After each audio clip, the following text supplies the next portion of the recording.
Hi,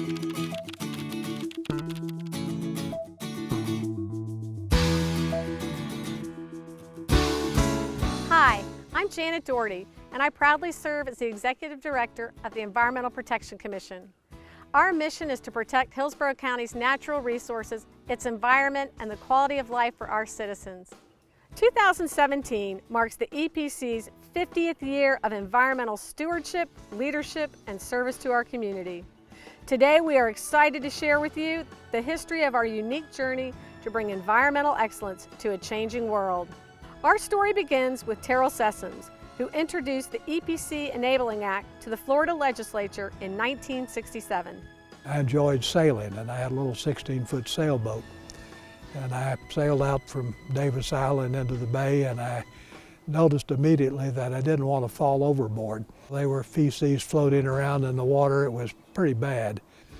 And I said, well, what can I do about it?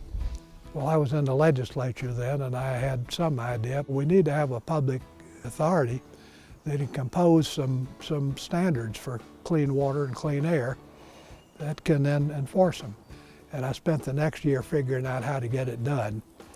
The compromise I made was to make the members of the authority ex officio the Board of County Commissioners, so that we had elected public officials who were basically in charge. I began to get some citizen support, so I came back the next year, and with the change making the Board of County Commissioners the authority, it got enacted into law. So that's how it started. While legislation was an important first step, our story would not be complete without the larger-than-life efforts of one man, Roger Stewart, EPC's longest-standing executive director. Roger took the reins of the EPC shortly after its inception. He was a visionary and a fearless advocate for the environment and promoted responsible development in Hillsborough County. There was a feeling that on the part of some people, and especially the people that Roger has taken on. He showed Mike Wallace and CBS the poor side of Tampa and Hillsborough County, the problems that we have. Facing fierce opposition from special interests and even the commissioners of the day, Roger championed the environment without regard to personal consequences. He was a forthright spokesman for the interests of the people and the environment. Tonight, 60 Minutes takes another look at a man who tried to fight City Hall and lost. His name is Roger Stewart. We met him, and so did 60 Minutes viewers, a few months back in Tampa, Florida. He is not the first public servant who ever broke his lands trying to fight the vested interests in his community, and he certainly won't be the last. But we were intrigued by his fight, by the forces arrayed against him, and by the neighbors who rallied to his cause. Why are you so stiff-necked? Why couldn't you compromise with them? Why couldn't you reach a working arrangement with those commissioners? Somebody has to be the purist in the environmental business. Somebody has to preach the pure view. You've got a lot of people protecting other interests, but you've got nobody in a pure fashion stating the word environmentally. Now, someone has to do this. Roger may have been an environmental titan to the public, but to his children, he was still Dad. Today, his daughter Amanda is a scientist in our laboratory. He was always worried about everyone, so to his dying day, always wanted to make sure that someone was going to be there to do his work and to carry it on, and he trusted EPC with that, and that the people there are good people, and they'll carry on his legacy and continue the work that he was doing for them. At home, at work, wherever he was the same person, and he was always striving to support the people that worked for him and with him and protect what he thought needed to be protected, which is our natural world, the environment, and the things that we need to move on in the future and for his children and everyone's children. And my proudest moments are when he showed his heart and his true self, to take all the attention away from himself and hand it back to the people who he felt really deserved it. He wanted everyone to know that it was really about them, and that's what makes me very proud.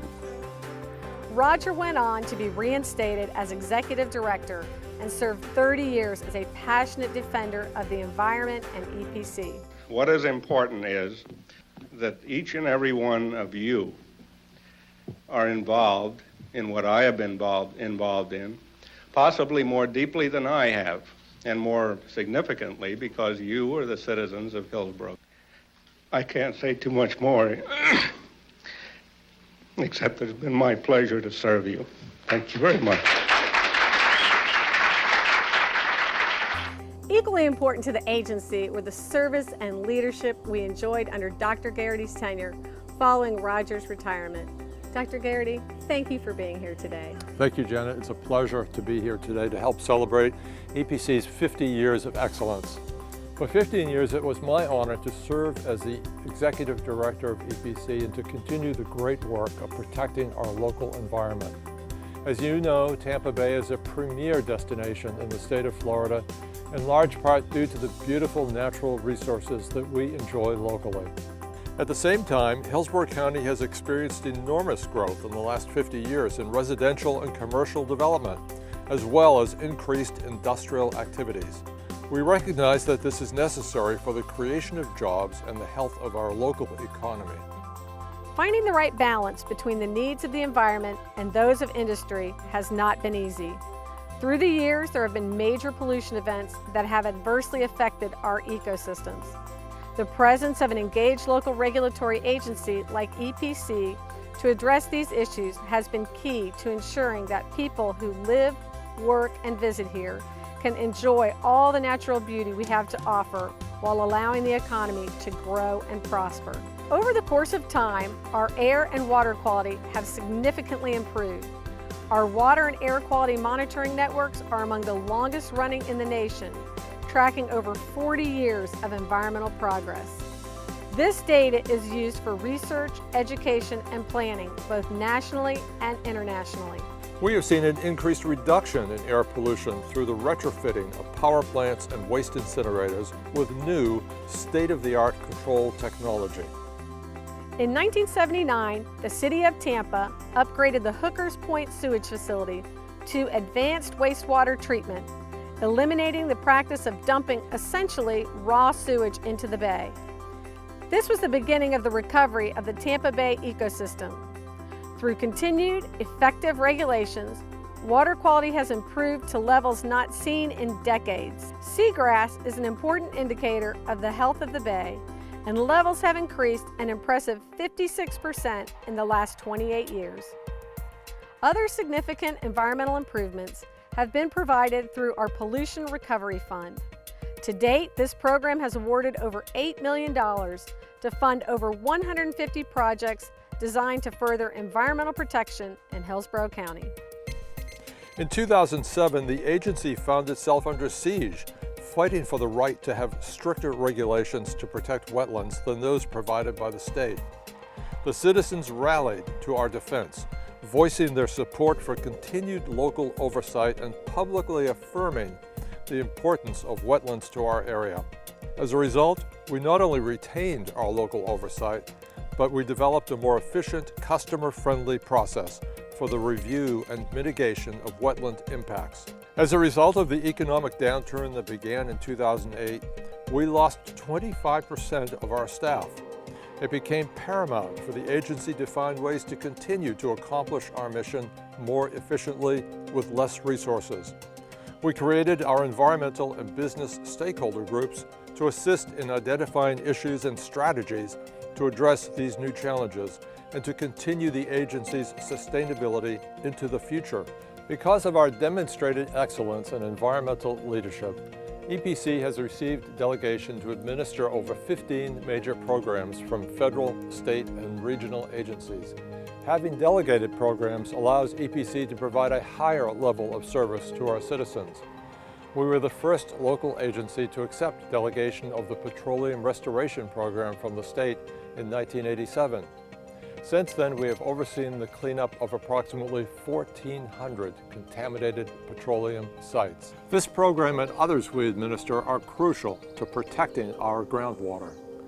Dr. Garrity, thank you for your service and dedication to the citizens of Hillsborough County, and we know that your environmental stewardship will carry on long into the future. Thank you so much. Thank you, Janet. Our agency could not succeed without the support and dedication of local policymakers like Commissioners Jan Platt and Rhonda Storms. Stay the course with EPC, don't change it. Don't change any of the environmental rules. There will always be those who will want to do that. And they're the ones who are being negatively impacted. But they need to be negatively impacted because obviously, if they had their way, our environment would be negatively impacted. And our environment comes number one. Our environment is number one. So it was EPC who would take the lead in speaking out and working with those companies to help clean things up. So now our bay is in one of the better conditions than it's ever been. And our drinking water is good. We're just blessed, and EPC has been right at the center. There should not be any weakening of any of the rules and regulations. This beautiful day, this beautiful air, the beautiful bay that we have are all because we have strong regulations. We don't want to weaken those. If we do, we're going to pay a high price. The EPC is closest to the people. It's locally created. It's locally responsive. These are people that live right here in the community. They haven't moved up to Tallahassee. They haven't moved up to Washington and are not down here. You know, they're here. They shop here. They play here. They live here. They take their kids here. Their families here. And so they're invested in our community. And that's exactly the kind of government that you want. One of the things that we always talked about in our office was how kind EPC staff generally was to the public and to how they approached their job. They were not adversarial, and we appreciated that so much. It made it very easy to work with on difficult issues. So there has to be a way for us to work together so that people can have the use of their property and still enjoy the beauty of the environment and everything that makes Florida so golden to the rest of the nation. Mahatma Gandhi once said, "The future depends on what you do today." EPC owes its success to its stellar staff, who invest their time, energy, and passion selflessly, giving their best, because what we do today shapes the future for generations to come. Our employees show their dedication and heart through their involvement in our community. Each year, staff participates in local food drives, blood drives, and other charitable activities. Through our emphasis on outreach, we develop relationships that educate and engage the public. Events such as the USF Engineering Expo, Earth Days EcoFest, STEM programs, and the Great American Teach-In help us achieve our mission.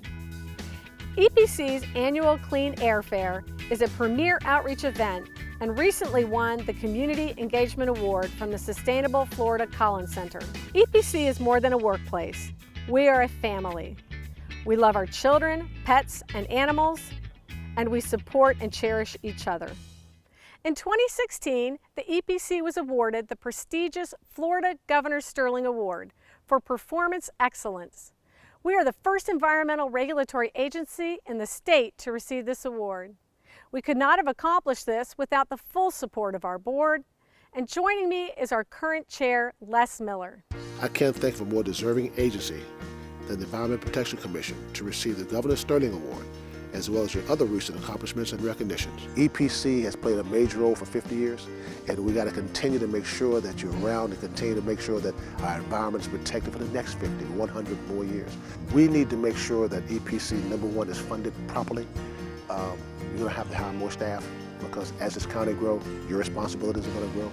So we need to make sure that the budget is there for the EPC. You know, we make decisions on politics, and sometimes it's very frustrating. But in your case, it is not. It is about the science. And because our EPC does that so well and so great, there are other agencies from around the state that are calling on us to help them out. I can't recall many government agencies being the top workplace anywhere. And for a government agency like the EPC to be named the 2017 top workplace is vitally important. That means that the work that you have done as director in making our agency very diverse, making our agency the best it possibly can be, and making decisions that are finalized because of the science. Everybody enjoys coming to work. So I appreciate what the EPC has done. I appreciate what you do. I just hope that when I'm gone, you continue to do what you do. That's all that's important. We want to sincerely thank our community partners, citizens, and stakeholders, because without your support, we wouldn't be where we are today. No matter what the future brings, we look forward to meeting the challenges and opportunities that lie ahead with confidence, courage, and integrity.